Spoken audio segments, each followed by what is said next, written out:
Be sure to follow us on TikTok at MysticSage1 for daily anime content.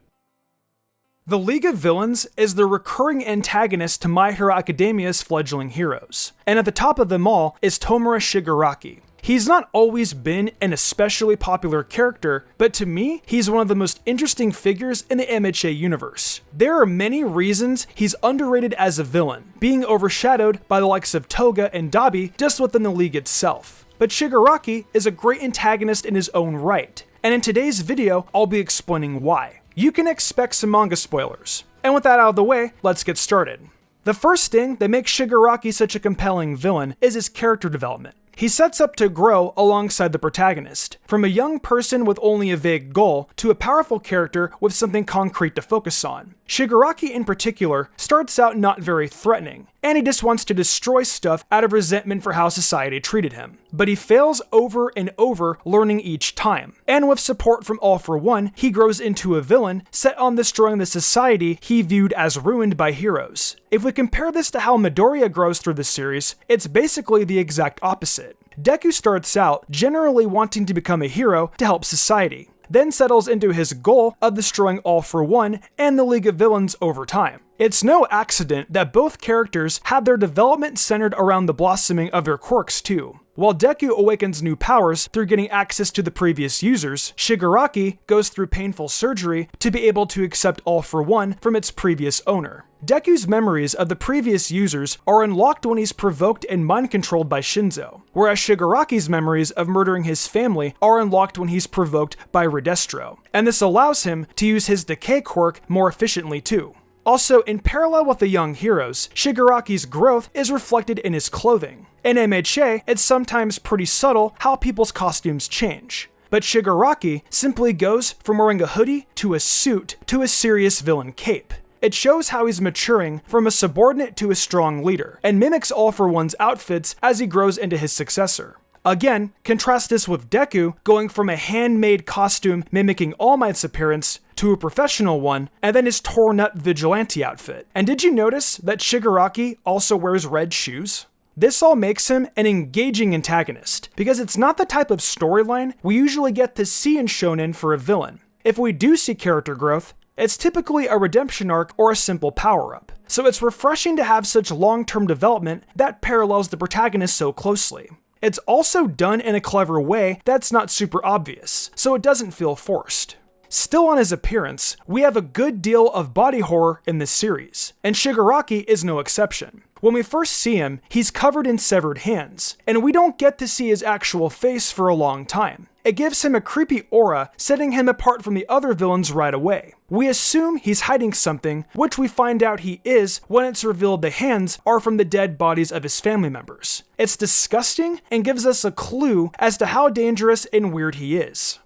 He also has his itching habit, another gross trait that makes us focus on his skin and his decaying theme. He also looks permanently dehydrated. It's almost uncomfortable to look at him, especially when he's scratching, and even more so in the manga. He's frequently drawn in detail to emphasize how creepy he is, and his speech bubbles are even drawn in a different style, kind of shaky to show how close he is to becoming unstable. A good antagonist should make us uncomfortable in one way or another. For example, Chisaki's treatment of Eri, and Shigaraki ticks this box well, because his appearance and mannerisms are not only creepy, they point to different parts of his backstory. They give hints to his violent mental state, so we know right away not to trust him, and that he likely won't be getting redeemed. Plus, he's so distinctive and detailed that we can expect him to show up over and over. Another interesting point about Shigaraki is his backstory, and how it leads to where he is now. As a child, then called Tenko Shimura, he looked up to heroes like many other kids, encouraged by his mother and sister. But when he expressed an interest in becoming one, his father would become physically abusive, because his own mother, Nana Shimura, abandoned him to pursue her pro-hero career. Feeling upset, Tenko was hugging his dog when his quirk activated for the first time, disintegrating the pet, then the rest of his family. Finally, he killed his father, but this time on purpose, and ran away to live on the streets.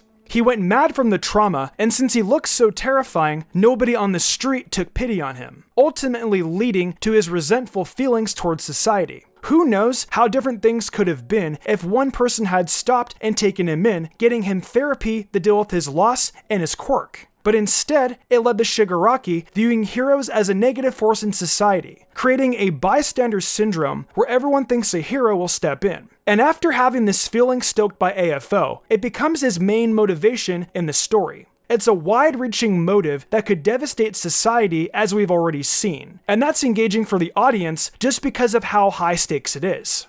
All For One began shaping Tenko into a suitable successor. He even gave him a new name, Tomura, from the word to mourn, and Shigaraki, All For One's own surname. This backstory is another parallel with several League members, especially Toga, with them suffering childhood trauma due to their unsavory quirks, leading to them killing people at a young age. It's also a mirror to Hawks, who was abused by his father and aspired to be a hero, but Hawks was lucky enough to have a more normal quirk, so ended up on a different path.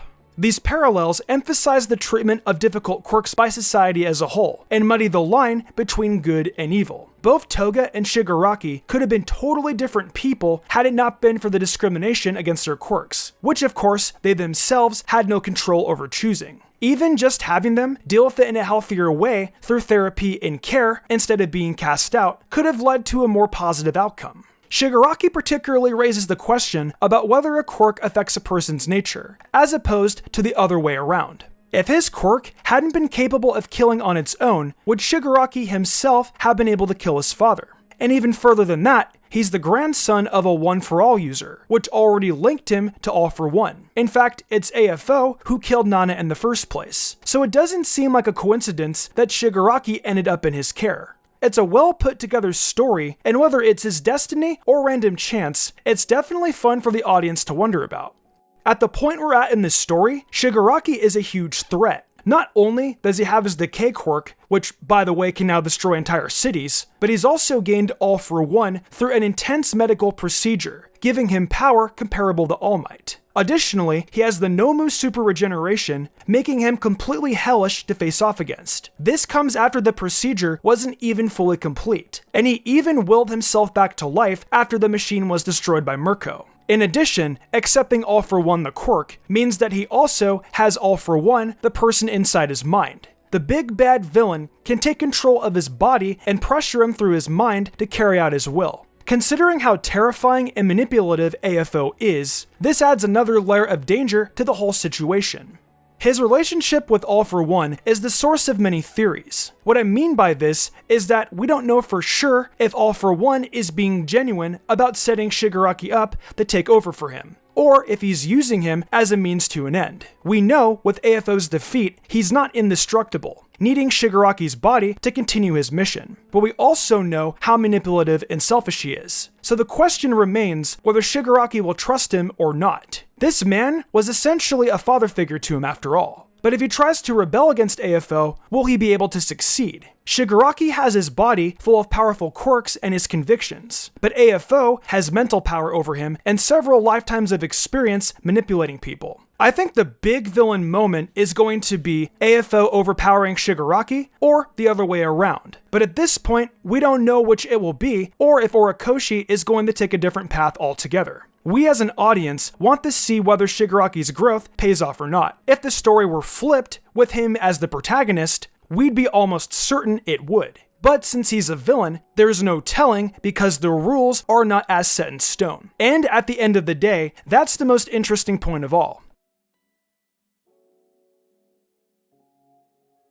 Let me know in the comments if you like Shigaraki as an antagonist and why. As always, I like to see what your thoughts are compared to mine, so be sure to comment down below. Before the video closes out, I just want to thank you so much for your support during this month of July. I'm uploading every day, and with all the different anime I'm covering, I know there's a little bit for everyone. Also, if you want a little more Mystic Sage, head on over to TikTok and check us out over there for more fun, bite-sized anime videos. I've also got an Amazon store where I sell tons of Pokemon and anime merch too, so check it out. For real this time though, thanks again for watching. I'm Mystic Sage, and I'll see you tomorrow with more amazing anime content.